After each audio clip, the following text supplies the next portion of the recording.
आज मी इथे केळीच्या पुऱ्या ही रेसिपी शेअर करते आहे। 3 केळी घेतलेले आहे आणि 2 चमचे साखर आहे, त्या मी एकत्र कुचकरून घेतलेली आहे। मिल्क पावडर आहे, केशर आहे आणि वेलची पूड आणि गव्हाचं पीठ आहे आणि रवा घ्यायचा। इथे माझ्याकडे रवा नव्हता, पण इथे रवा तो पण घ्यायचा आहे। त्याने काय होतं, पुरी छान अशी फुलून पण येते आणि कुसकुशीत अशी लागते, त्याच्यामुळे रवा पण घ्यायचा। इथे मी आता 3 केळी होत्या, त्याच्यामध्ये 2 चमचे साखर घेतली, ती कुचकरून घेतली आणि मी गव्हाचं पीठ टाकते आहे, वेलची पूड आहे ती टाकते आहे, केशर टाकते आहे आणि मिल्क पावडर टाकते आहे। आता हे छान एकत्र करणार आहे आणि त्याचं मी पीठ मळणार आहे। यामध्ये रवा पण टाकायचा आहे।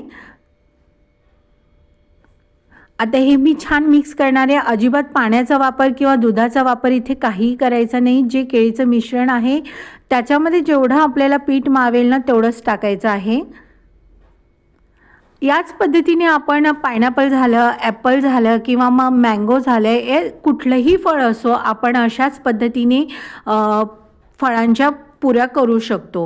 आता डिपेंड आहे तुम्हाला साखरेचं कसं असतं, याच्यामध्ये रवा आणि पीठ पडतं, त्यामुळे आपल्याला साखरेचा बेस किंवा गुळाचा बेस हा करावाच लागणार आहे, नाहीतर त्या फिक्क्या होतील। म्हणून मग जर का दुसरी फळं टाकणार असाल तर त्याही वेळेला साखर आणि गूळ हे टाकायचं। तुम्हाला साखर हवी तर साखर, गूळ हवा असेल तर गूळ।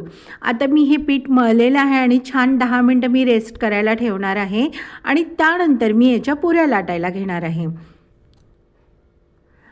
ही जी मी प्रोसिजर केली ना, अशीच तुम्ही कुठल्याही फळासाठी करू शकता।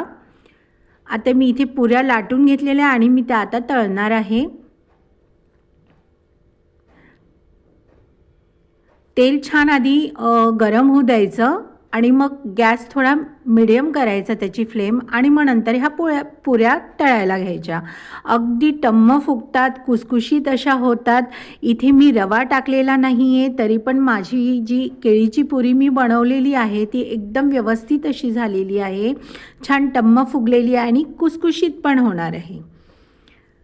अशाच पद्धतीने मी सर्व पुऱ्या तळून घेणार आहे आणि मी तुम्हाला सांगते की तुम्ही श्रीखंड पुरी खाणार नाही आहात, इतकी त्याची टेस्ट आहे, अप्रतिम आहे। असं वाटतं ना की ते कणकीमध्ये, गव्हाच्या पिठामध्ये आपण श्रीखंड टाकले आणि त्याचं मळून आपण पुऱ्या करतोय, आपण तशा पण पुऱ्या करू शकतो। पण ह्याची जी चव आहे ना, अगदी खूप सुरेख आणि चविष्ट अशी लागते याची टेस्ट। त्याच्यामध्ये वेलची पण आहे, केशर पण आहे, मिल्क पावडर पण आहे आणि केळी पण आहे। मी तुम्हाला सांगते, तुम्ही श्रीखंड पुरी खाणार नाही आहात ह्या जर तुम्ही पुऱ्या खाल्ल्या